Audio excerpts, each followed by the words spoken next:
Hi Katie, Hi Colin. and welcome to episode 7 of The Mackem and the Manc. So, just to remind people who have never listened to this podcast before, first of all, what you've been doing.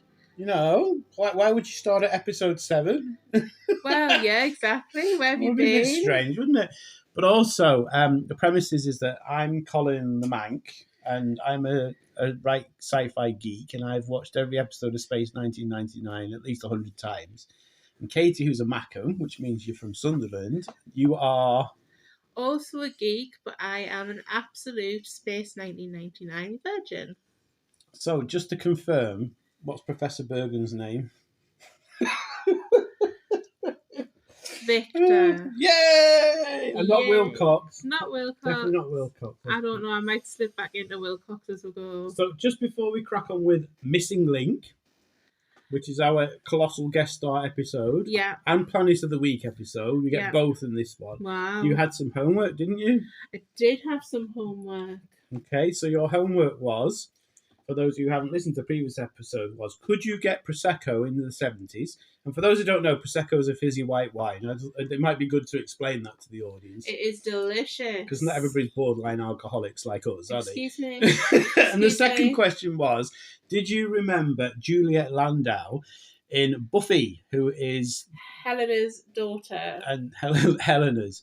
You mean Barbara Bain and Martin Landau's daughter? Well, yes. Yeah, and they were your two sort of bits of homework, weren't they?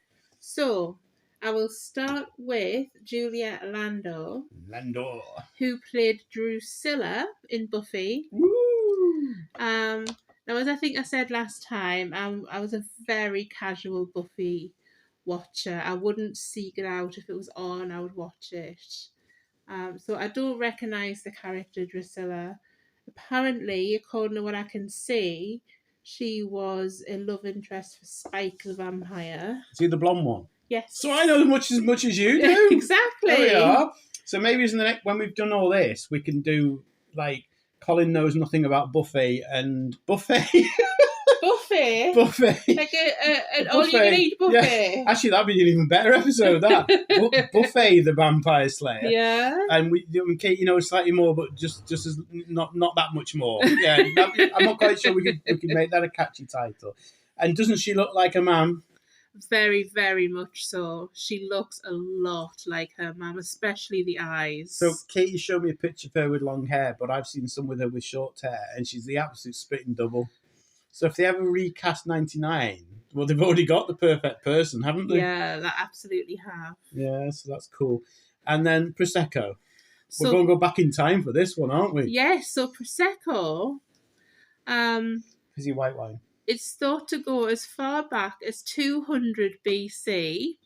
So they definitely had it in the 1970s. 200 BC? 200 BC. Blimey, that's before Caesar. And that's what it means, before Caesar. Before Caesar invented the salad. You know. And it was referred to as Puccino. Puccino. And it was in a poem written in 1754 by somebody called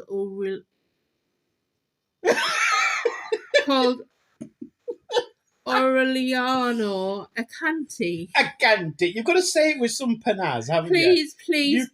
You cannot say any Italian name without going, Aureliano di Canti. Please excuse my pronunciation, which was abysmal.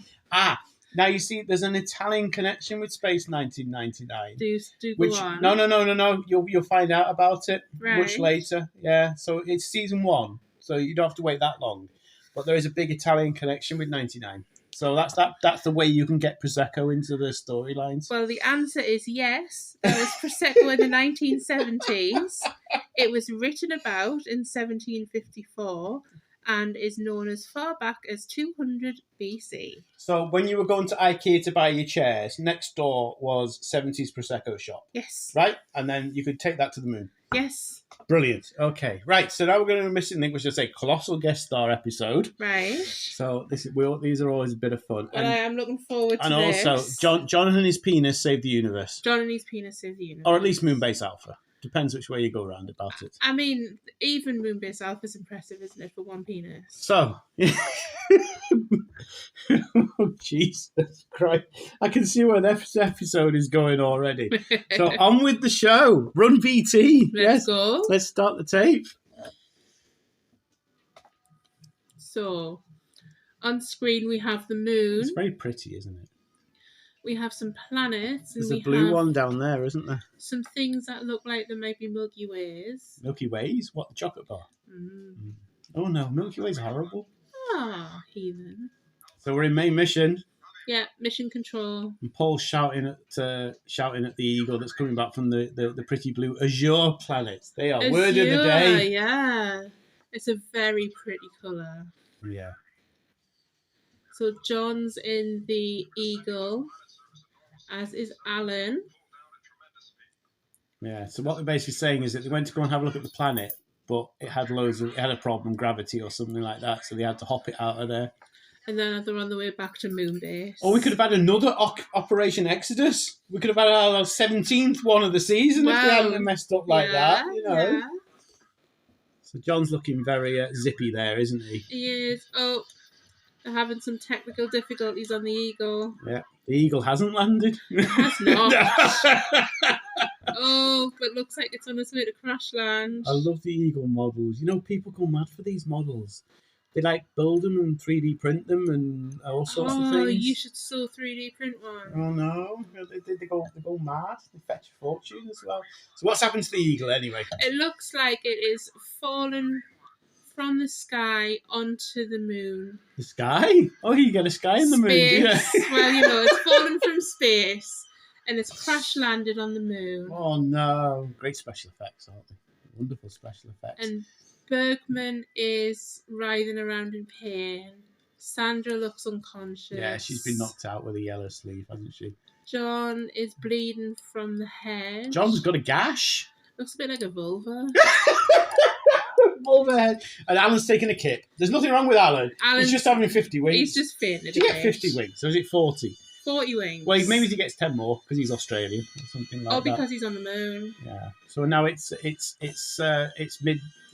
beginning credits, isn't it? Montage. That's it. That's our word for this, isn't it? Space montage. So we're gonna have to see if Katie can work out who the colossal guest star is. I know. I'm watching. I guess. Oh, there was a purple sleeve. There was. Yeah. I saw there was somebody there, but you didn't see a face. Do you know who it is? What? Jimmy Savile. Jimmy Savile. You be quiet. Now then, I tell you what, would we be allowed to do it if it was Jimmy Savile? No. Would we have to go, and next week we'll do episode 9 because we're not allowed to do the Jimmy Savile episode. Wouldn't be. Nobody wants to know about it. Oh, dear. No, it's not Jimmy Savile. You're absolutely fine still now. September 13th, 1999. No, because it's showing. So if this is the first time you watch the programme, they're showing what happened. Oh. Oh, like you know, this was aimed at kids. Oh, missing link. Anyway, missing link. So the first problem I have with this is that the missing link is some sort of creature that's between, you know, a sort of primary an ape and a substandard creature. Yeah. So like it's the bit in the middle. Yeah. And yeah, there's nothing. There's only 2 things happen in this. It's like you've got the Alphans and you've got the space aliens. Where's the other bit? I don't quite understand it. Anyway, sorry, we're prattling on here, aren't we? So they're in the medical bay, and they've got some sort of remote control heart monitor on everybody. Do you think they've got some like a suppository that measures the heartbeats? Maybe. John's looks pretty flat. John has farted out his heartbeat suppository. Well, everybody else seems to have a heartbeat, but John's didn't. No, I told you. He just lifted a leg off and went. Oh, Colin. Don't be so horrid. Maybe that's why Sandra's knocked out. Maybe it sort of whacked her in the eye or something. You're like awful. That. Oh dear! So obviously they're off in the spare eagle. In their orange outfits. No, spare eagle, yeah. And they're off to go rescue him. But there's an orange man walking on the moon like he's, I don't know. He's doing his space gravity walk. Space gravity. His moon gravity walk. He's waving as if he's trying to get someone's attention. He's hitchhiking on the moon. He is. He's hitchhiking on the moon. I'm sorry, sir. I'm not going your way. Is this a convoy? 10 for a rubber ducky. I can't believe you're hitchhiking on the moon. Well, you never know who might be passing. On the moon? On the moon? Now, if it was Mars, you could have Marvin the Martian if you're on Mars, wouldn't you? Yeah. But, yeah. Oh, there's a bit of a problem now, isn't there? What? Because there's 2 Johns. Yes, because that was John trying to hitchhike. John the and hitchhiker. John is unconscious. With his gash. In the Eagle. Alan's just woken up and he's trying to have a look to see how John's doing. Okay, so he's touched his neck and now he's touching his armpit. What's he touching his arm? He's checking his pulse. Where in the medical handbook is it? So you put 2 fingers on the armpit, you know. He's checking. Actually, isn't that where you use a thermometer? He's checking his pulse. Oh, okay. Because his suppository's been farted out. Right, I'm with you now. So Cobber, he's in a bit of a state. Bit of a state here, Cobber. You know. So John is Hitchhiker John. So we need to we need to give him a different name, haven't we? Because we can't deal with 2 Johns. No, Hitchhiker John is entering. Is it the moon base or the Eagle? The moon base, because for the boys and girls at home, he's standing next door to a sign that says Alpha Base. L up west. So that's not. He's literally signposting the plot here, aren't they? So we're back on Moon Base Alpha. It's quite hazy. There's the Hitchhiker John. It all looks a bit hazy. Could it possibly be soft focus? Could it be? Well, who knows. So we're back on proper Moon Base, and anyway, we're back in soft focus land now, aren't we? I know that was a quick cut, wasn't it? So everything's dimly lit and dark. And nothing's quite working, is it? And there doesn't seem to be anyone else around. No. So he's on his own. And he's gone on his he's pressing his computer screens. And he can't get BBC Two. He wanted to watch Grandstand before he went to bed. So he's trying to communicate with people. Oh, what's that? That is the colossal guest star phasing in and out of existence. So yeah, that was a man in robes and some sort of headdress phasing in and out of. Not like a tea cozy. Not like a tea cozy. So John's now soft focus John. I think that's probably a better way to call him, isn't it? Soft focus John. Soft focus John was walking around. Now we're back to hard focus John. Now it doesn't quite work as well, does it? Main mission John, real John. Real John. Real John. Dead John. Yeah. So confusing. At least you're not calling him Kaput. Captain Kaput. Yeah. Maybe the second John's called Captain Kaput. Maybe she got it sussed all along. Yeah, maybe I premonitioned it. So soft focus John is in the medical bay, but there's nobody there. And it's dark. The lights are off. It looks very abandoned. Helena remembered to turn off the lights this time, didn't she? Yeah. Congratulations, Helena. She doesn't have to run up a lecky bill. She hasn't got one of them keys that she has to top up at the premiere, does she? Yeah, £5 on a Sunday night. So although he's in a dark, empty one, there's ECG tracy things on the computer screens. So he can see his computer screen tracy thing and he's dead. Or his brain's dead anyway. And he can see that other people are alive. Is it Sandra Baines or Benez? I don't know. I think Benz. Benz. I don't know. Isn't that what happens when you've had too much curry, It burns. Oh, I just saw a reflection of Weird Man. Weird Man? The not Jimmy Savile Man? Will you stop talking about Jimmy Savile? I don't know how else to describe him. So he's still looking around being weird. He looks immaculate, though, doesn't he? He does look looks immaculate. Not flustered at all whatsoever. I know, like, if that was me, I would feel a certain amount of panic. Like, where is everybody? What's going on? Why is it dark? If it was you, this is your perfect place. There's light and subdued and there's nobody else there. And what? Various empty beds. Yes. In fact, you'd be like, I'm home. Place. You'd just curl up in bed, wouldn't you? Yeah, fall asleep. This is lovely. But is a Space 1999 prosecco though? That's the only thing that'd be missing. That is the only thing. So he's looking at his reflection in a mirror. That's a very 70s thing. Mirror Yeah. reflections. Yeah, it's a very 70s. It's a very small mirror as well. It must be Helena's shaving mirror. You know, when she's doing a beard. You know. Could just do it a beard. You know what, you girls, you've got to keep it all trim, haven't you? So Alan can't get the football on the telly either. So we're back in real life, real. Why is it always the football that you men can't get He's on the Australian. telly? He's Australian. He loves his sport. He actually gets a real life football out in one of the episodes. So in Australia, do they have football or soccer? They have soccer and Australian football. What's Australian football? It's a bit like rugby. Do they have all the head guards and everything? No. It's a bit like rugby, but there's more kicking involved. So it's even more brutal. Yes, it's a very very vicious sport. Yeah, right. And they love it there.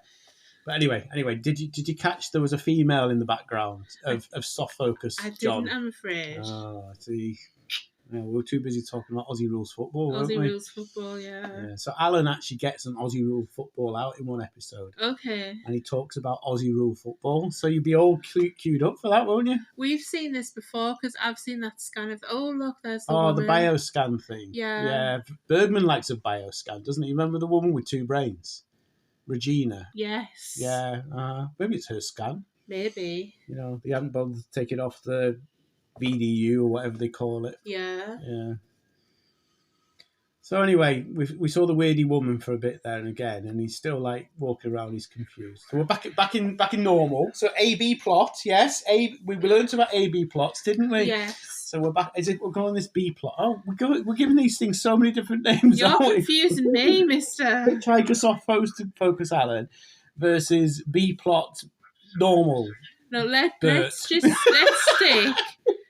stick to soft focus Alan and Darren. No, John. Oh, that's what I'm saying. Goodness. So we've got soft focus John World. And dead John World. We've got normal John World.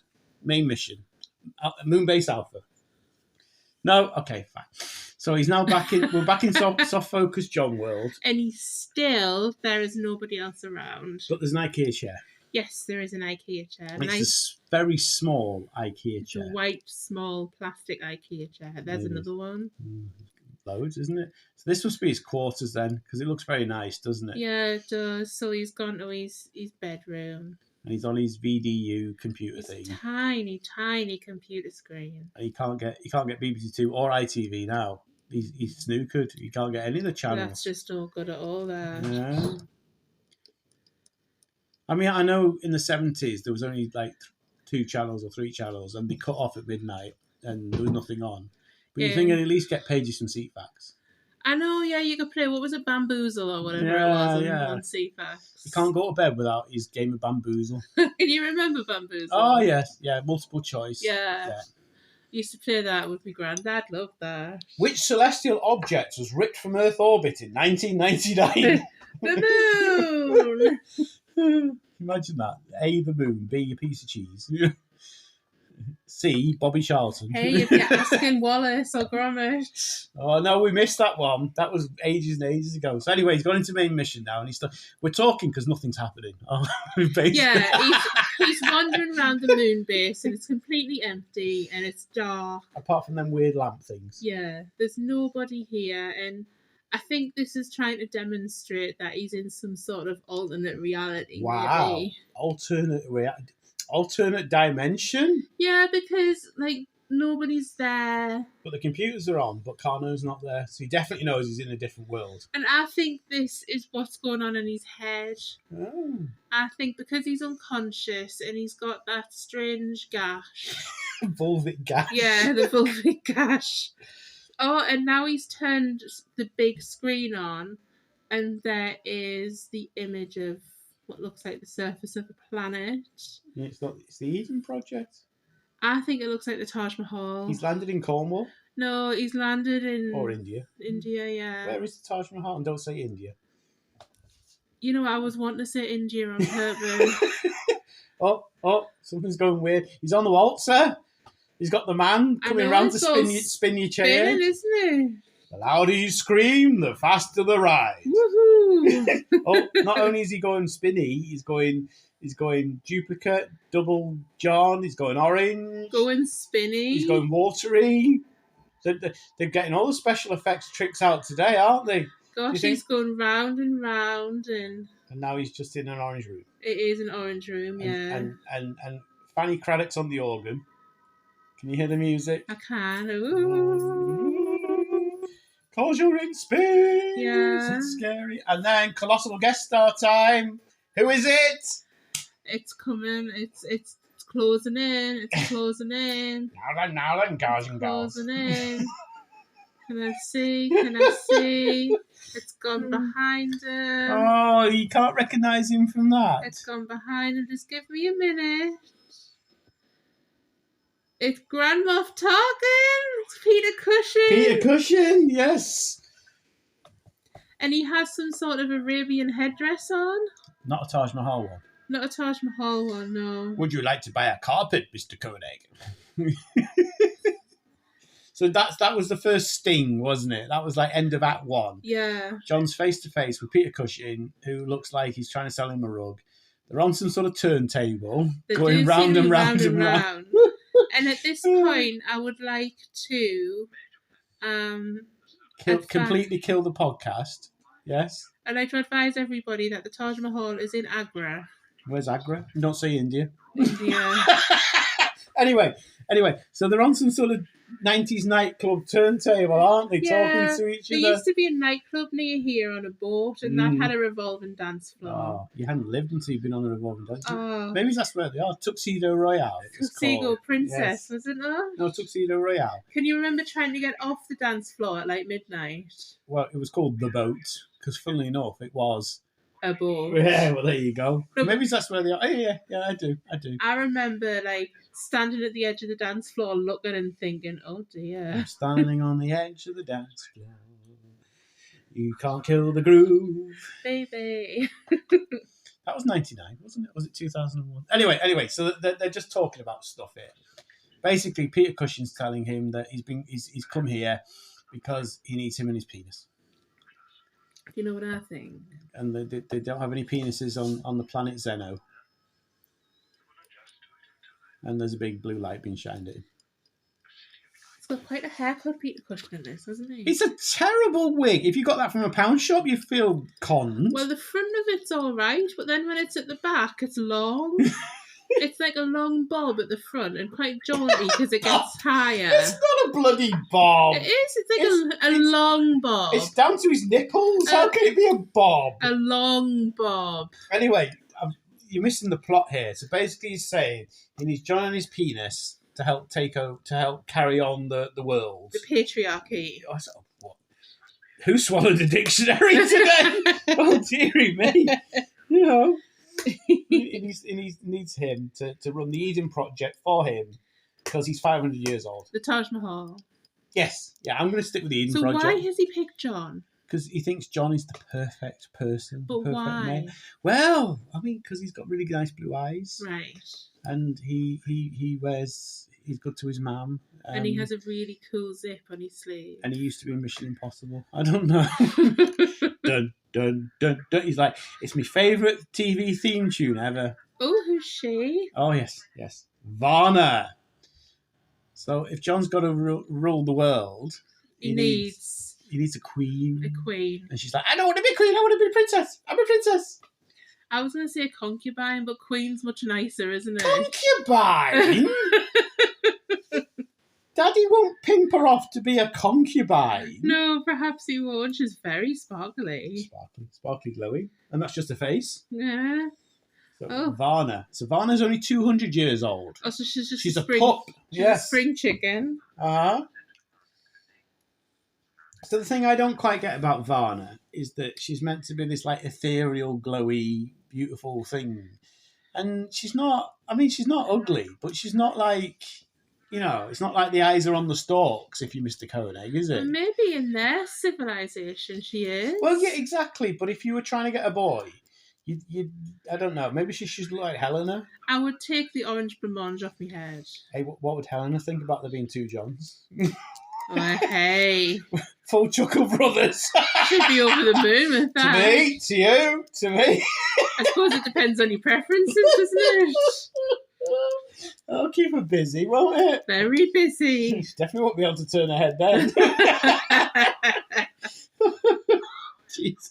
So we're still in soft focus John land. Yes, we are, and we're in. This is pretendy quarters, isn't it? Yeah, it's these pretendy quarters because there's like a sort of peach melba sort of glow to everything. Peach Melba. Yeah. Because she could actually be a peach melba, couldn't she? Could you imagine that when they're doing the set dressing? So anyway, darlings, we're going for Peach Melba today. Peach Melba. I want to look at the Peach Melba. I want to walk in this room and just think, oh, pudding. Just imagine you've walked into a bakery and there's a Peach Melba behind the counter.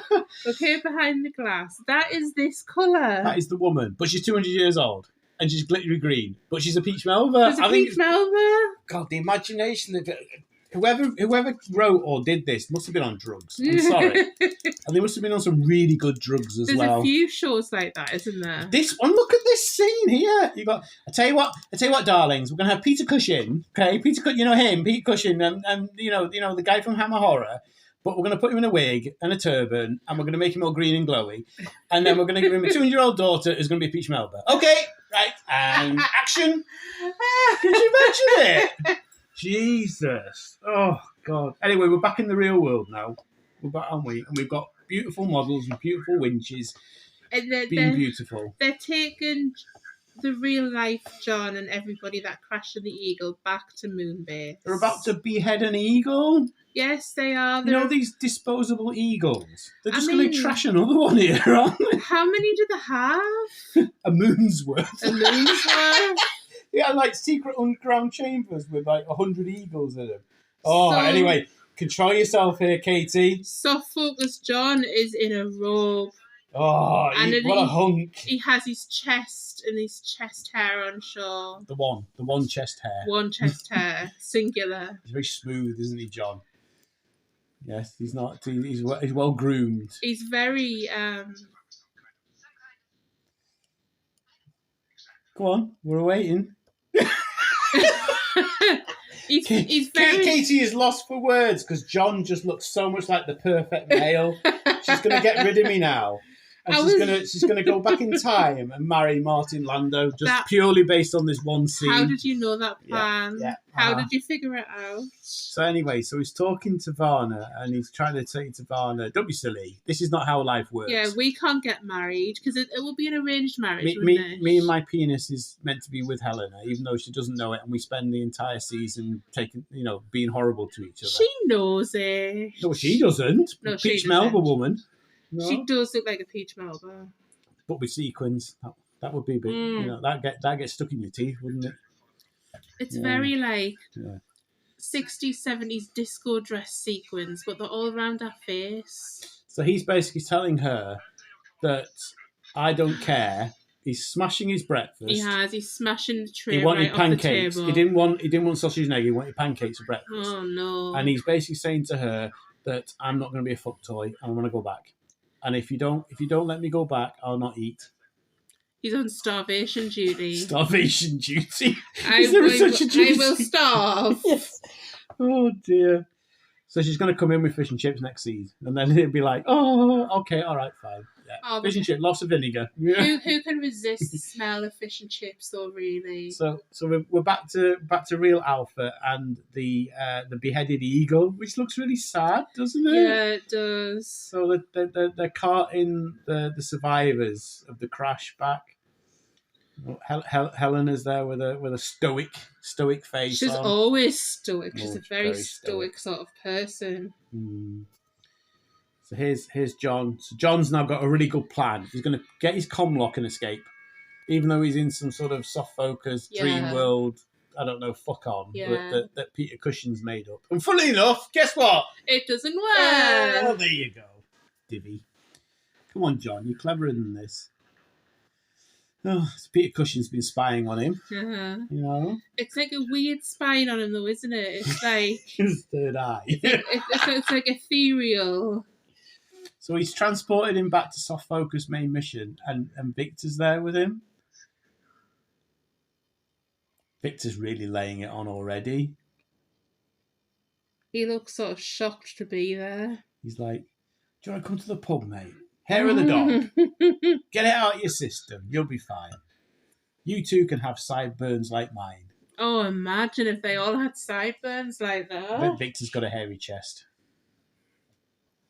I bet it's resplendent. I bet it is. I bet it's like a sort of high quality rug. So obviously Pretendy Victor's trying to persuade real John. No, soft focus John. That he should. No, that's real John, isn't it? No, that's soft focus John. But he's. Well, it's in soft focus. So soft focus John is being like conned to think he's back on Moonbase, and that Victor's telling him that there's no point in staying on Alpha because Alpha's crap and they're all going to die anyway. So you might as well have a life of luxury with a 200-year-old green woman running the Eden Centre in Cornwall. I see. But it's the Taj Mahal.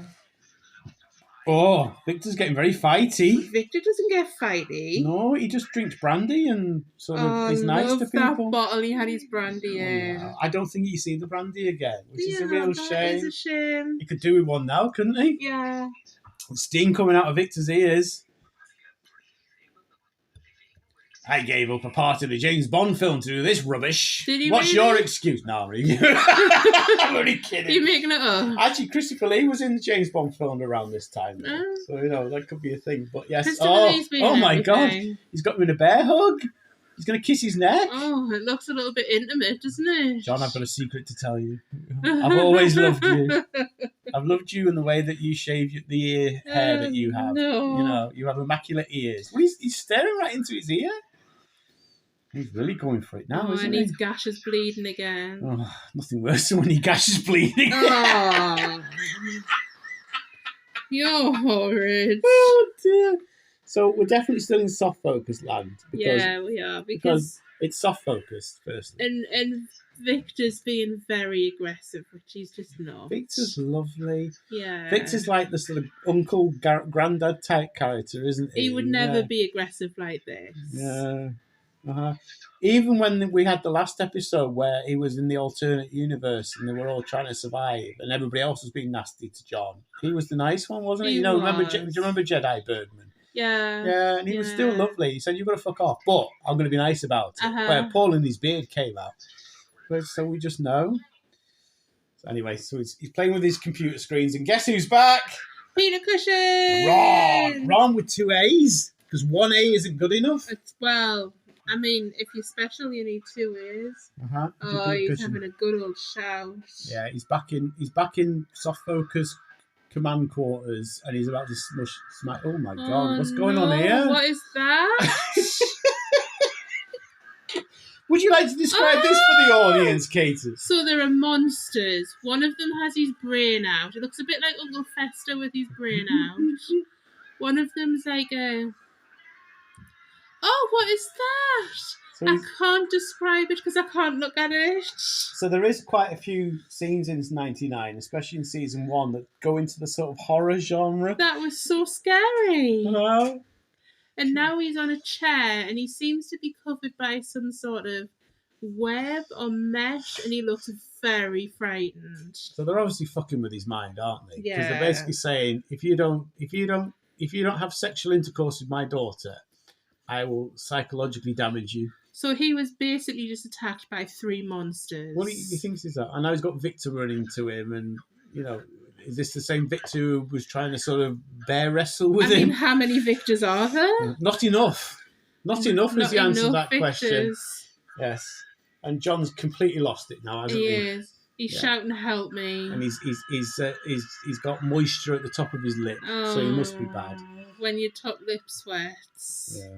And that's the end of Act 2. Can you imagine leaving it on that? And now, ladies and gentlemen, we take you to the adverts. Rice Krispies, Snap, Crackle and Pop. Can you imagine it? You've got all these 7-year-old kids going, whoa, mommy. You can't nasty man. Whoa. How can you watch that at 7? What? Rice Krispies adverts? That was so frightening. And he's now speaking to... Who? John? The little chef. What? Oh, Peter Cushing is speaking to a chef, yes. Mm-hmm. He's saying, I'd like my eggs easy up, please. I never understand all of these Americanisms for eggs. Like, what is Sunnyside? I mean, I know Sunnyside Up was obviously the York Up. Anyway, I think Peter Cushing's getting a bit of a bollocking from the ancestors here, So who happen to also be chefs as well. he's talking to his chef ancestor. Yeah, he's basically saying, what's this stupid fucking idea that you had about John's penis and your daughter? You know, you better had work or not. But do they want John or just his penis? No, they want him all. They want the whole John. They want a figure head for their planet. Also, they need his sort of characteristics to keep the thing going, because I think that they've become a bit stale. Because they're obviously omnipotent beings who live for 1,000 years and stuff like that. Yeah. So they need something to stir the pot a bit. But we're back in hard focus land, aren't we? We are, and it's Helena and Bergman looking over John. Bergman, who's not wrestling with him this time. No, he's not. Oh, he looks so serious. And so obviously hard focus John's in a bit of trouble, isn't he? He's lying on a table and there's not going on, is there? I mean, he looks pretty dead, doesn't he? Yeah. And they're keeping him alive on machines. Yeah, I think he's in sort of like brain dead or in a coma, as you said, or something like that. Yeah. So Helena's looking very concerned because she doesn't know what to do. And there's a big red button on the machine on his chest. Big red button. So we're now back in soft focus land, and Varna's come now. Varna has come to see the stirred. I just don't understand why she would wear that. What, the whole outfit thing? The whole peach blancmange thing. Because she's a space alien, and they have to show the difference. Peach melba. It's not like Star Trek where everybody looks the same, and the only difference is if they want to show it's an alien, they have they have like Rice Krispies on the forehead or something like that. They actually made an effort in this, to at least sort of differentiate them. Differentiate? Mm-hmm, yeah.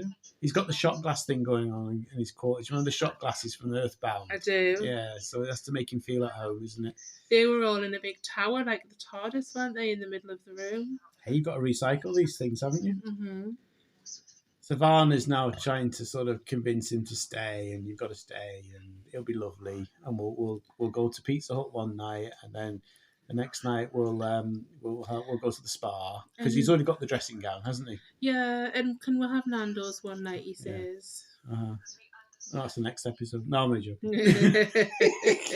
Revenge of the cooked chicken. Yeah, he says it's a definite no-go if we can't go to Nando's. So John's hatching a bit of a plan here, I think. What sort of plan do you think he's hatching? He's thinking, well, if I sort of... if I pretend... yeah, can I get out of here? So I think his first idea is that, well, why can't you come with me and go away from Daddy? But Daddy's listening in on the entire conversation, isn't he? And after 200 years, is she going to be able to leave Daddy? Well, he's doing this creepy thing, isn't he? Oh, something went really wrong there. We're in real world now. And this lovely Indian girl has dropped coffee all over Computer Kanu. And he's furious about it. And Paul's Tash is furious about it. And now Paul is furious with Kanu for being furious with the Indian girl. And all the girlies are watching, Tanya and the blonde one from the last episode with the bangs. Yeah. So we're having man fisticuffs here. Yeah, so Paul's pretty much saying, Kanu, don't be such a dick. So I'm going to suggest that two things were banned on Space 1999 Moonbase Alpha. A gym and masturbation. Because they just need to get out of the system, don't they? Yeah. Well, I think Paul was quite in the right there. Oh, yes. Kanu should not have shouted at her for dropping the coffee. Kanu does have a bit of a dickish tendency. He does get a bit, like, het up and stuff. Yeah, I mean, so she dropped some coffee, big deal. They're all upset because they're about to lose Big Boss Man. Yeah, well, it's not her fault. Oh, God, what they're doing now? We're back in medical centre, aren't we? They're electrocuting him. Who? So they've got electrodes attached to Koenig's brain, and they've shoved something in his mouth, and they keep shooting him with electricity. So is this like a defibrillator? It's the weirdest defibrillator I've ever seen. God, do you think Peter Cushing just got some of his old kit from Hammer House of Horror and just like, it's alive? The Frankenstein's monster ones. Yeah, because that's exactly what it looks like. Oh my God. That is the biggest needle in the world. So Helen has put this massive needle in his chest, and funnily enough, he's still not responding, is he? Because he's not dead. He's just brain dead, isn't he? No, she's punching him. Isn't that like sort of like really old-fashioned CPR type I stuff? think it is, yeah. Even though we're on the moon and it's the future. Yeah. Oh, and now she's listening to his chest. Imagine if he had two hearts. Like the Doctor? Yes. John is regenerating. John is Doctor Who. In the next episode, he comes back as, I don't know, let's pick something from the 70s. David Soul, yes. Who? Who? Oh, Helen is distraught. You don't know who David Soul is? Oh, look how sad she is. What, because you don't know who David Soul is? Maybe. She's gutted about that. You've heard of Starsky and Hutch, haven't you? Well, he was one of them. Right. Was he Starsky or No, it was the other one. I knew you'd get it wrong. 50-50 chance. Dear. And he was a very much the ladies like David. Right. But anyway. So we're back on Soft Focus World, and Peter Cushing and Varna are talking to each other, and basically it's like, they're talking about love, passion, affection. And is she in love with John? Yes. How can she be in love with him? She's known him for 5 minutes. Well, you love me. He's known you for 5.5 years. How long? This time machine we were talking about. Fine. It's working really well, isn't it? 4.5 years. What, did he stalk me for a year first without me knowing it? Maybe you're one of these plots. 4.5 years is right. It'll be 5 years in November. You pinched Peter Cushing's method of like staring at people through like windows and things like that. Wasn't he in a mirror or something like that? 5 years. Okay, in all right. November. Anyway, I can't remember why we're talking about this, but she's back with John anyway. She is. Yeah. John's looking very sort of sexy. He's a He is. ladies' man here now. Looking very seductive. He's going to put Shaft on the radio, on the turntable, isn't he? Yeah. I want you to be my lover. Yeah, baby. All right, we're done with that. I'm a love machine. Shut your mouth. And that's possibly the worst version of Shaft anybody will remember or hear. Anybody. Not possibly, definitely. Hey, Varna, do you have any alpha in you? Oh dear. Well, he's laying it on, isn't he? Yeah, he is. He's trying to persuade her, first of all, take the stupid half, and second of all, that he really likes her. Will you go out with me on a date? Do you have Costa on the planet Zeno? You know, like when you were at school and your friend would go up to somebody and say, my friend likes you. Yeah. My green space alien Peach Melba friend likes you. Oh, he's looking in again. Peter Cushing, and he's playing with he's got a migraine. He's such a pervert. He's touching his temples, he's got a migraine, and now they're having a kiss. John and Varna, that is, not that the dad. makeup must have gone everywhere. It They must have gone, and cut, and he's like, wet wipe for Mr. Lando, wet wipe. Oh, just give us the whole box, So now we're back in hard focus land, and they're talking about that's curtains for John now. Yeah, she's saying there's just a machine keeping him alive. He's just a vegetable, and not even a nice vegetable. Oh. He's like a rubbish vegetable. I don't know, like a courgette. I love courgettes. Courgette's just a posh cucumber. Oh, cucumbers are disgusting. Courgettes are lovely. They're the same thing. They are so nice. Anyway. So now they're contemplating. So Sandra and Helena are contemplating what to do next, and obviously it's not good, is it? Not good. No, it doesn't look good. Not for John. Okay. So we're back. Oh, lovely azure planet. It's not blue, it's azure. Mm-hmm. And they're looking again at the Eden Centre, aren't they? Eden the Taj Project. Mahal. Yeah. I mean, is that, why wouldn't you want to live there? Infinite curry, and you can live in Cornwall. Yeah. So they're hand in hand now, aren't they? Arm in arm. Arm in arm. Varna and John talking about their wonderful future together. We're going to have not green, not pink babies, but Peter Cushing's back. He's looking very stern. You can't be in love. I demand you not be in love. Why can they not be in love? I didn't have this in my grand plan when I was doing my arranged marriage. Is it not preferable that they're in love? Oh, I've got no idea. It's a weird episode, this one. Yeah. It's like there's no rubber suited aliens in it for a start.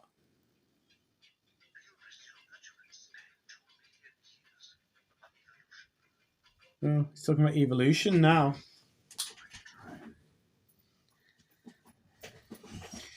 Oh, John, what have you done now? What has you and your penis done? Do you think you've actually done it? No. Because they kissed and they went to another scene. Do you think they actually had relations? Maybe that's like his why mum and dad came round or something like that? maybe that's why Peter Cushing looks so mad. I think that they've had sex. Do you? In fact, I'm pretty sure that they had. He's gone full Captain Kirk. Huh? No wonder Cushing's like, he's like, how dare you take my daughter in the doggy position? Oh, no. Royalty does not do the doggy position. Oh, Missionary only. There you go, I've worked it out. I've been struggling for years to work out the plot of this, about why he'd put them together and then he'd split them up. And that's why. Now you've got it. Yes. So we're back in hard focus world, and the boys, the men of Alpha are talking about what to do about John. Yeah. Brain dead John. And Alan's saying you will not switch off his life support. And Paul's moustache looks pretty sort of like ambivalent, It's doesn't a it? very 70s moustache. Yeah. Oh, Alan's pointing. It's always rude to point, isn't it? Look. Oh, we're back in soft focus Are they world. getting married? Da da da da. God, is this the slowest kissing ever? Oh my God, it's a slow motion of a slow motion, isn't it? They've not yet touched Oh lips. dearie me. Not yet. Oh dear. There we go. Did you have garlic for lunch? They're finally kissing. God, maybe they haven't had sex if it takes them that long just to have one kiss. Yeah, maybe. Peter Cushing's come back because he's doing his space perving thing again, isn't he? And he's got Sandra with him. He's doing another one of his tricks, isn't it? Yeah. Although I actually genuinely think this is Sandra from real Sandra World. I think he's just like brought her along for the ride. Saying, if you don't like my daughter who's green space alien, maybe you like sort of your normal pink ones or something. I don't know. She is tiny, isn't she? She's minuscule. But she's not wearing a stupid turban space hat thing, isn't she? No, like Peter Cushing no, is. she's not. Yeah, she'd suit one of them actually. She'd look really, really good. I don't think Peter Cushing's like huge, is he? Hmm. He's no Christopher Lee. No, but nobody's Christopher Lee, are they? No. Yeah. Oh dear. So this is his last throw of the dice, isn't it? To try and convince him that, I don't know, I'm not even quite sure what he's trying to convince him to do. I'm completely like, what does this guy want? And 1 minute he wants them to bone each other, and then the next minute he's like, oh, changed my mind, blue lights, bye. Yeah. Yeah, the trouble is, mate, the boy who cries wolf, so he's trying to persuade him that Sandra's real, even though in the previous scene he had 3 monsters attacking him and he was covered in a web. Yeah. But he's real. And he had Victor doing the whole Chariots of Fire thing as well. Yeah. Can't believe you don't know who David Soul is. Come on, Silver Lady. You know him? Not a clue. Oh. Not a clue. I keep forgetting you're about 12. I'm not 12. You're like 100. I could be good on this episode, couldn't it? And we'll introduce Colin, who's 152, yes. You'd be like, aye. I'm the Manc. I'm the Manc. Mad for it. In that accent. Yeah. That'll get me banished to the Taj Mahal stroke Eden Project world, wouldn't Get it? you banished to the underworld. Mm-hmm. So John's basically saying bullshit. Bullshit. And he doesn't care whether she's real or not anyway, because he's still laying it on thick with Varna. Yeah. He hasn't seen her naked yet. He wonders what it's like under all the layers of peach melba. I wonder if she's sort of iridescent the whole Iridescent? the whole sort of way You mean through. glittery green? She's sort of metallic, isn't she? Metallic! It's like picking a car, isn't it? You can have it in blue, red, or metallic green. Yeah. Ooh, metallic green. That sounds lovely, that, doesn't it? Pearlescent. Pearlescent, yes. Pearlescent space aliens. That's the one thing I love about this episode, though. Whoever did the production design for this, said, right, we're going to get Peter Cushing, darlings, yes, and we're going to get him, I'm going to paint him green. Okay, paint him green. We're going to put him in Jimmy Savile's wig, right? Okay, you're still with us, We're going to put him in a stupid tea cozy, and we're going to do the same with the girl, but she's going to be looking like Peach Melba. Okay, and action. You know, All I can say is that they must have needed the work. Peter Cushing. I don't know who the other girl is. So they are now fading away. That is how I consider vampires to fade away. How much dry ice? A lot of dry ice. You can choke on dry ice because it's carbon dioxide. Ah. Maybe Sandra has a couple of episodes off after this. Maybe to she recover. does. Maybe she's in like main mission medical thing for real because she's like choking on whatever's. Oh dearie me. So we're back in main mission now, aren't we? We're back in hard focus world. She looks a bit pained, doesn't she? Yeah. And she's got a bandage around her head, which is obviously a universal symbol for I have a sore head. I know I would. It's an indescribable, indistinct injury, but she has a sore head. I wonder what's actually wrong with her head. Yeah, she's got one. There you go. Got one. Yeah. So now. Oh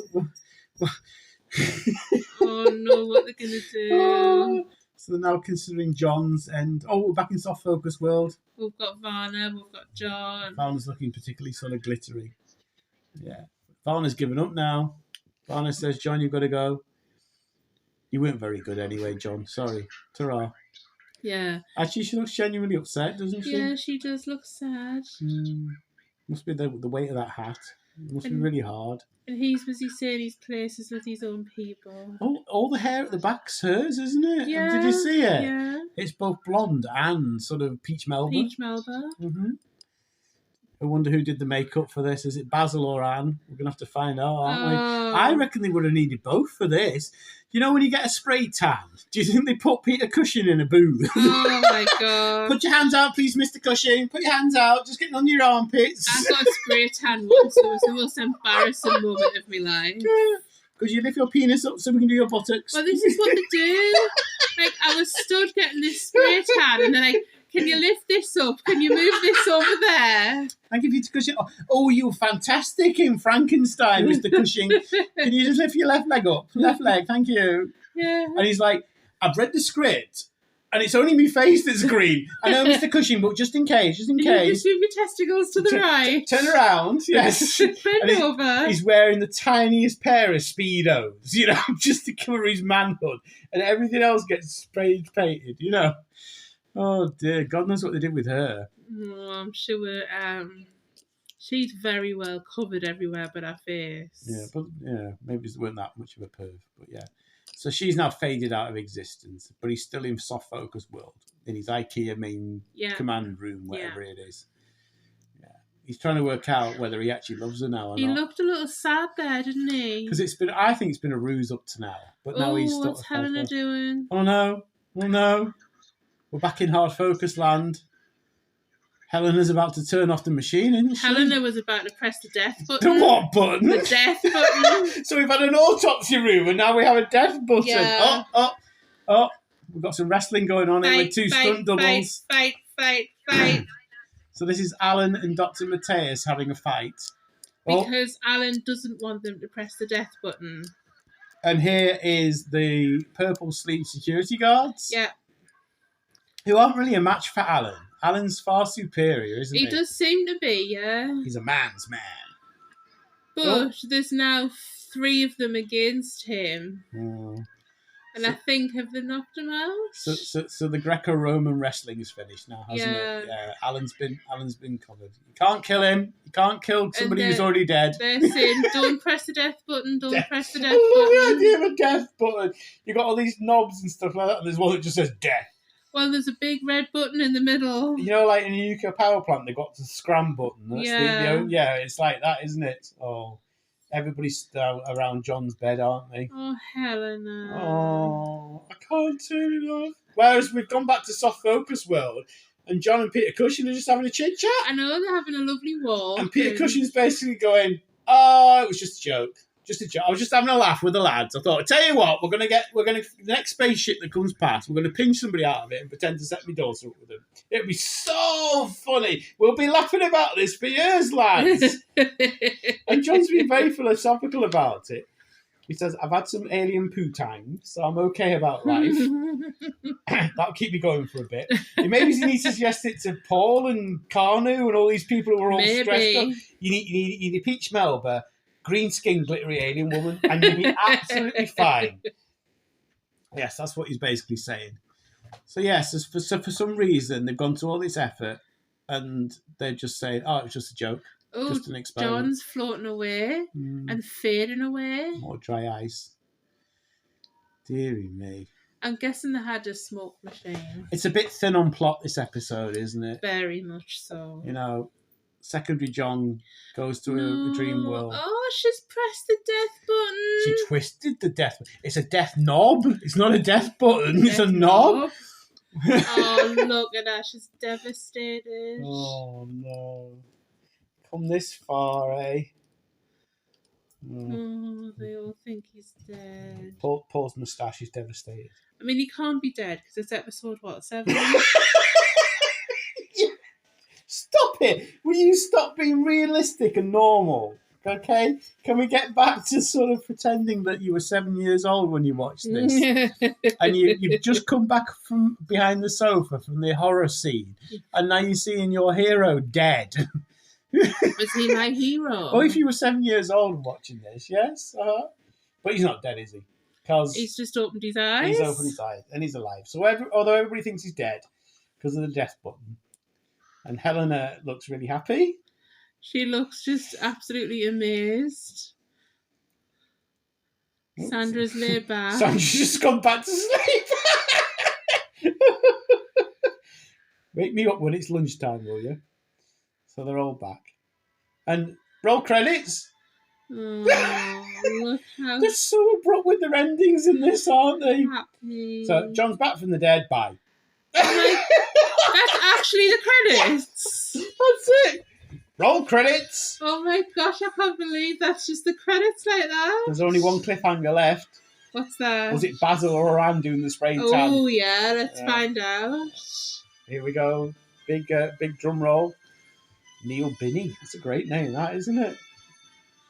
And it was Anne. Oh, Anne. I'm surprised there's only one person doing the makeup there. Hair was by somebody else. Hair. Did Basil do the hair? No, it was somebody called Celine. Celine. That's a very hairdresser name, isn't it? That? Yes, I completely agree with that. So, yes, Missing Link. It's not there. It's just called Missing Link. Right. Yeah, so, I mean, it was entertaining, wasn't it? It was okay. But it was completely up its own arse in terms of plot. It was not as good as the last couple we've watched. So, you know, we sort of... We could have done that in 10 minutes. I think it was extended more than it needed to be. And the most interesting parts of that episode were the bits that weren't in Soft Focus World, weren't they? Because you had, like, Alan fighting and Paul's moustache getting upset and Carnu getting upset with the Indian woman, who I'm sure was Michael Caine's wife, by the way. I'm piecing things together in my head. And I thought that was just as interesting about what they would do without it. But I guess this is the premise with 99, is that because the two main characters were so prominent, when you take one of them away, or both of them away, then you actually see these additional characters come through, don't they? So out of 10, I'm not sure what you're going to give this. Oh gosh, I'm going to give it 69. You know, in honor of John. Yes. I think I'm going to give this one a 5. So John's penis didn't save the world, did it? No, his penis didn't save the world, and I think there was a lot of just empty space. Well, the only thing that John's penis saved was John. For example, when he was just wandering around the moon base in the soft focus. Soft focus world. That seemed to take forever, and we got the point long before he stopped wandering around the empty moon base. I think there was a lot of just filler time that wasn't necessary. So we've got carpet world and furniture world, and now we have a soft focus world. Soft focus world, yeah. Yeah, there are a couple of episodes like this. I mean, like, the scary scene was great, but it was completely, like, it had no sort of place in the story, did it? And it lasted for, a minute tops, whereas you had lots of other time spent on nothing much. You could have had, like, a really good scary scene. So it's I guess it was okay, but it's it's not, despite the fact there's actually quite a lot visually going on here, I don't think it's particularly memorable, that episode. No, I mean, I think the aesthetic of Varna is memorable in her peach Melba dress. Peach Melba, yes. And Peter Cushing obviously is always good value. He certainly is. But yeah, so Missing Link. So the next episode we're going to do, which is Guardian of Piri, is a sexy episode. Ah. But it's actually not too dissimilar from that episode in a lot of ways. And it's not a colossal guest star episode, but it's an important guest star episode. So it is. And it has some really iconic moments in it as well. Important, not colossal. Important, not colossal. So that'd be cool as well. So you know how I like to give you a question at the end of each episode? Indeed. So I'm going to give you one now. Okay? I'm listening. Right? So, we did the recast in the last pod, or the one before. I can't remember what we did. And we recasted Space 1999 as if we were going to do it now. Yes. We had infinite budget and stuff like that. And we did Helena and we did John. I'd like you to do Professor Bergman. Ah. So who would you cast as Professor Bergman? Oh. I've already had time to think about this and I've nailed it. I would have... Let me think. So I say, but it has to be now. You have to do it now. So you can't bring somebody from... You can't say Barry Morse, for example. I would have... It's great radio, this, isn't it? I would have... I don't know his name. You don't know his name? It's a good start, isn't it? The guy who plays Professor Slughorn in Harry Potter. Oh, God!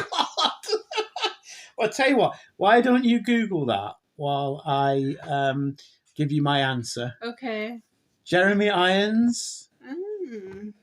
He's the only person who could play that part. He's very sort of stately and got that British accent, and he's very matter of fact, and he'll be really good. And for those of you who were born in 2000 and something, that's the butler from the recent Batman films, Jeremy Irons. So he'd be brilliant as Bergman. He'd take no shit. So we're going to find out who Slughorn is now, aren't we? Jim Broadbent. Jim. Oh yes, actually, that's a really good one. That Jim Broadbent. He's been in everything. He was in Game of Thrones. Right. We're back to episode 1 here, aren't we? He was in Game of Thrones. No, Jim Broadbent would be a good one as well. So yeah, that's a really cool one. So anyway, just before we sign off, we're on social media. We're on Facebook and YouTube and TikTok and Instagram and something else. Twitter or X or whatever they call it now. And I was quite amused to find out when I was doing the YouTube stuff, there's already a podcast called The Mackem and the Manc. Oh my God, there's not. Yes. But I could only find one episode, and I think they were talking about football. But how can there be somebody else called That's Us? So I'm pretty sure that if you went on YouTube, you'd find the right Mackem and the Manc, because we're not talking about football. But how? So maybe we could do find out who these people are, and we could do the Mackem and the Manc with the Mackem and the Manc. And we thought that was so I don't know, original. Nobody would have it. Well, it just goes to show that everything comes from something, doesn't it? Yeah. Yes, that's spooky. But yes, if you want to give us a follow or a tweet or I don't know, what do you do on YouTube? Subscribe, whatever it is. That's what you do. That would be great, because not only have we got bits and pieces of the podcast, but we've put it together with the visuals, so you can actually see the scenes we're prattling on about. Yeah. So it helps you to put it together, because you might be going on about, why are they going on about Helena's dress? Well, if you can actually see it, then you'd be able to. So please do. Yeah. But we really appreciate it, and there's also our email address if you want to send us something and tell us that that the Indian lady who Kanu shouted at wasn't Michael Caine's wife. Which would be cool. So thank you very much for listening. Yes, thank you very much, everyone. And we have the Guardian of Piri next time. I look forward to it. You will do indeed. Brilliant. There's a tiny bit of Austin Powers in this one as well. Oh, is there? Groovy, baby. Groovy. Catch you later. Bye.